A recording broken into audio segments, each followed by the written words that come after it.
have the G'day. bussiest of bros here, all caps, Scotty McLaughlin.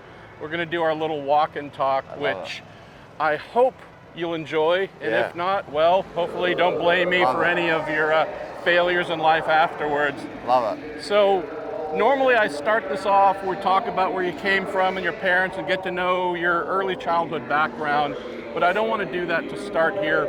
I want to talk about the thing that made me just love you like you wouldn't believe, and that was, I think, the first or second time we spoke when you were getting ready to come here and do your first IndyCar race. Told me about your background, kind of intern fabricator, Stone Brothers, down under V8 Supercars, Stone Brothers, legendary team, but you're not one of those guys who's just been silver spoon, prodigy since the age of 5, only ever driven race cars and been treated like a star athlete. You're someone in the race shops, getting your hands dirty, busting your knuckles, welding, and you name it. I gotta believe that, Scotty, was a big part of your identity and who you are, knowing that you came from the team side before getting to the driving side. Well, and that was a big part of my development, I think, and about who I am and why I think I get along with my team so well, because you understand that's where you come from, what they go into. The first thing my mum and dad said when I actually left school early to pursue my racing career, but they said, you're not going to just be a 17-year-old, doing nothing, going to races 7 times a year, which is what we're doing in the V8 development series back in the day. They're like, you need to get a trade. Dad was like, I want you to have something to fall back on if it all fails. And so I chose actually sheet metal fabrication, purely because I could work on race cars. If it all failed, I could still be in motorsport and quite easily be a pit crew member or something, which I really wanted to do. And that was, and that really just built and built and built, I did 4 years of my apprenticeship. I actually finished my apprenticeship while I was in my first 2 years of driving in supercars. 13, 14, and now I'm a qualified sheet metal fabricator. Just love this about the guy. I can weld. If you need any aluminium, if you need TIG, MIG. I steal my radiators. It's cool. If you can weld radiators, that's genuinely kind of the whether you got skills or not question.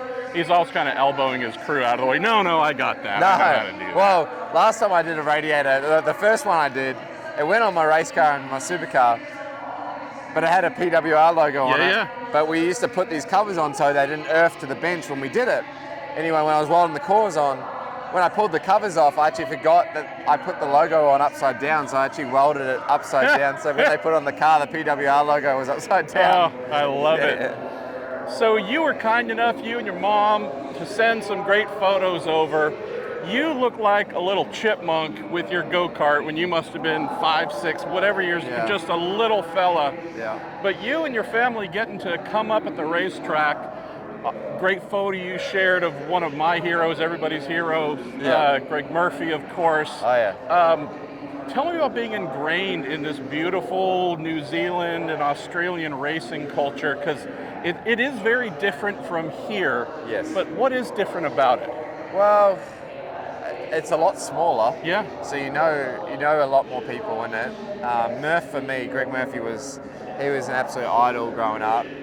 What he did in supercars and really put New Zealand on the map in Australia, for Australia in supercars. Look for Lap of the Gods, Bathurst on YouTube. 2003. And you will hit replay about 50 times. Yeah, it's amazing. That guy was so influential in my career, and to have him as a friend now, I'm very lucky.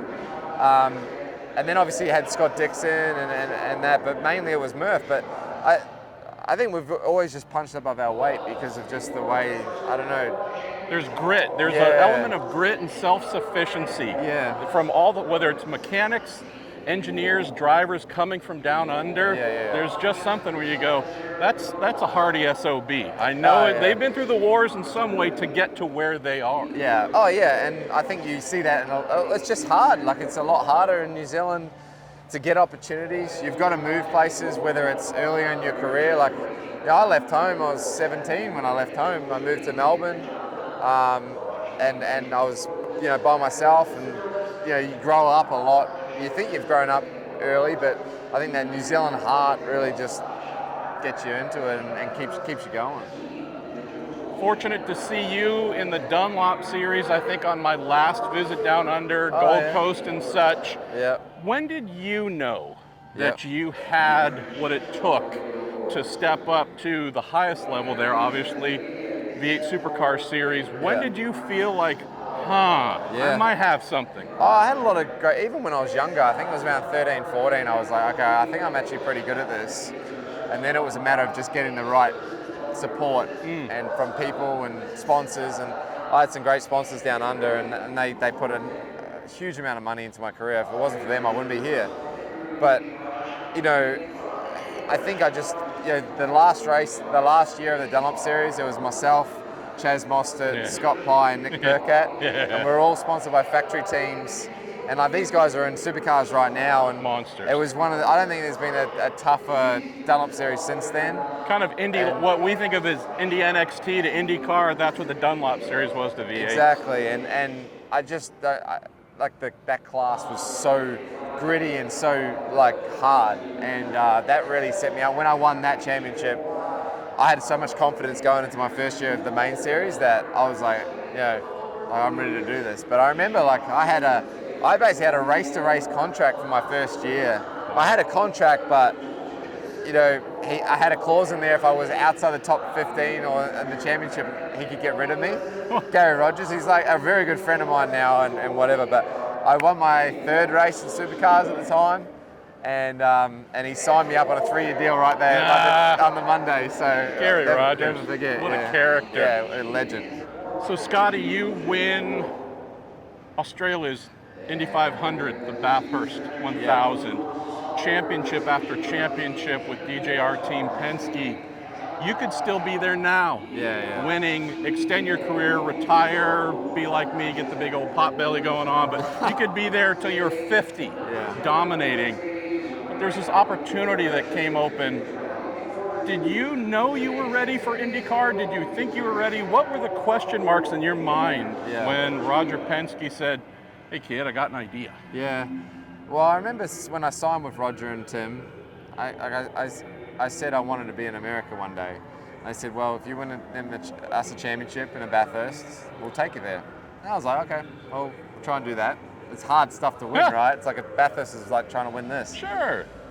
And when that happened, they came straight to me and said, all right, time to go to America. And I'll never forget it. And it was, I don't know, I don't think I knew what was ahead of me. I thought you believe in your own ability, but you don't realize until you get here how hard it is. Yeah. And it's not even like the racetrack stuff, it's all the off-track stuff. It's like, I grew up on the supercar scene. I was 14, 15, and I knew so many people from that age.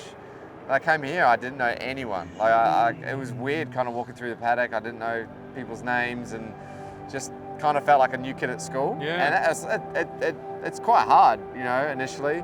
And then obviously, just working with the car and getting up to speed. But you have this deep thing in your heart that you know that you can compete at the highest level regardless of what car it is. I believe that.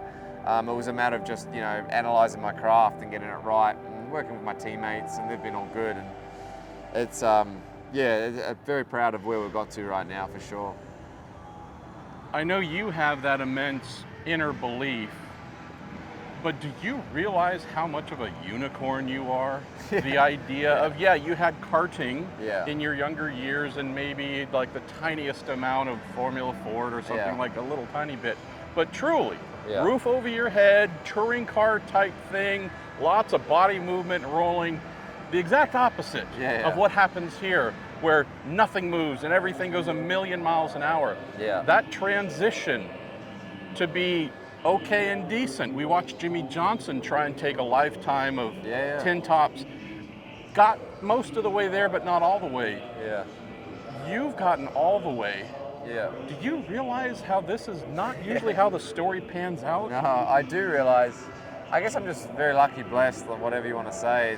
Like, I've got this, I feel like I've got this ability or this, I don't know, this belief in my ability that I can like adapt and I've had that since I was a kid. You know, I would drive, you know, my friend's go-kart that I couldn't even fit into just to feel it, and you know, just to have fun, and that grows and grows and grows, and then eventually when I jumped in the IndyCar, it's all about forgetting old habits, and I feel like I've got a good way of doing that. I can sort of forget old habits and learn new ones quite quickly, and that's I feel I'm very lucky to have that ability. But I wouldn't, you know, I have a lot of good people that I work with. Ben Bretzman, you know, Jonathan Duguid at the start. You know, John Buzog was my, you know, Myron was my my strategist and helped me a lot initially in my first year, and now with Kyle Moyer, I've just been amazingly granted these opportunities to work with these people, and it's helped me just go a lot further forward and have that belief in yourself. And because that first year, man, like IndyCar was like that was probably mentally the hardest year of my life, like by a country mile, and I was really down in the dumps, worried about what we were doing, you know.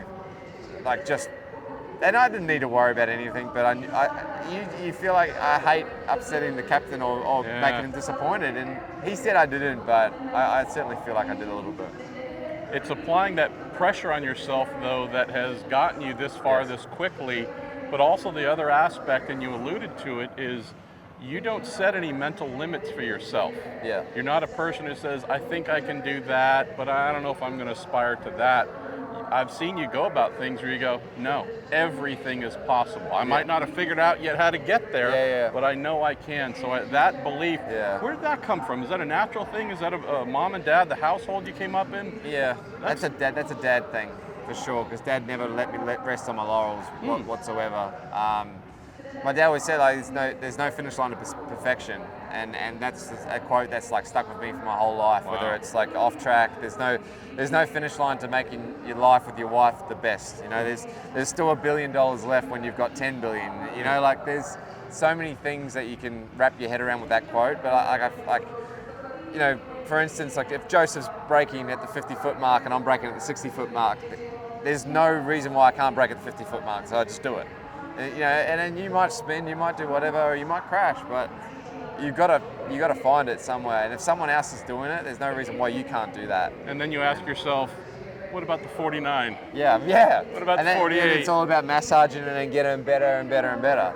So, continuing on the things that I have loved about you, you take the piss out of me, anybody and everybody. Not so much the captain. We know there's a couple. Well, we had a joke. All right, fair enough. Yeah. But there's Tim Cindric.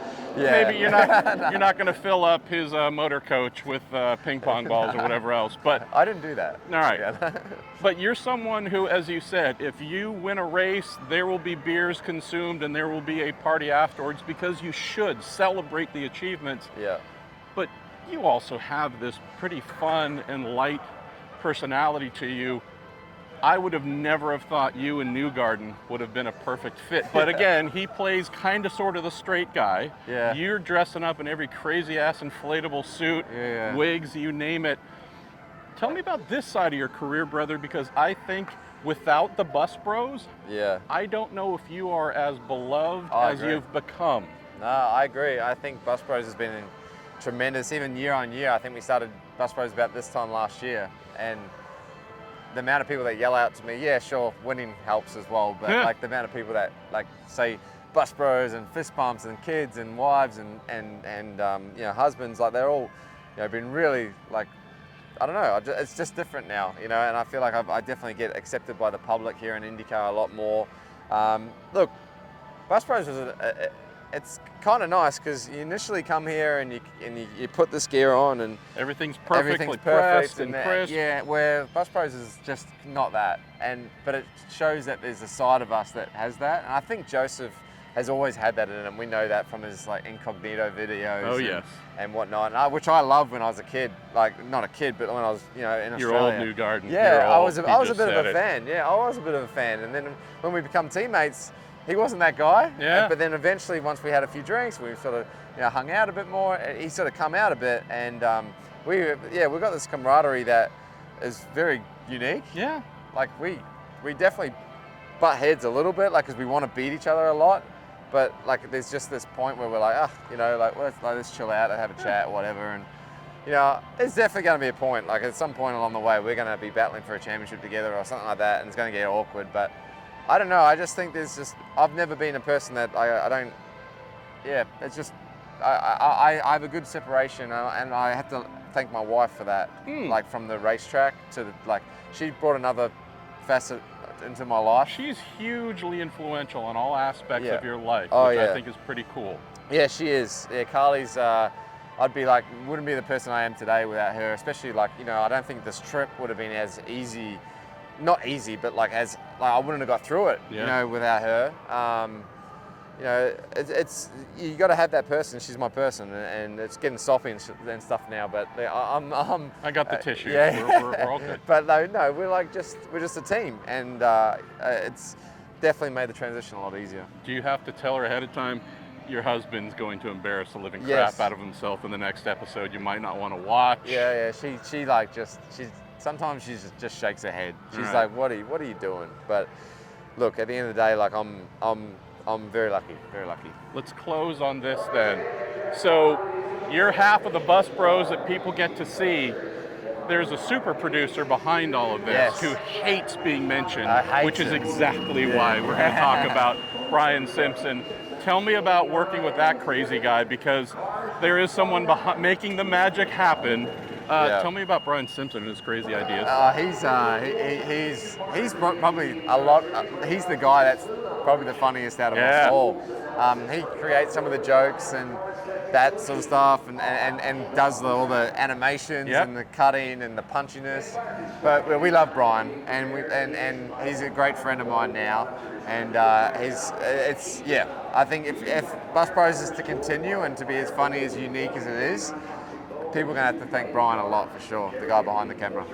I think the Andretti guys are trying to do Motor Homies or something, so you guys are inspiring. Hey, you guys are inspiring others. Good luck to them, because I take the piss out of myself better than anyone. And if they want to make fun of us, they're not. Go ahead, because it's going to be a war, and I'll destroy them. So I can't wait. Death and destruction coming to you, Motor Homies. Scotty McLaughlin, thank you, brother. Thanks, man. Appreciate it, brother. All good.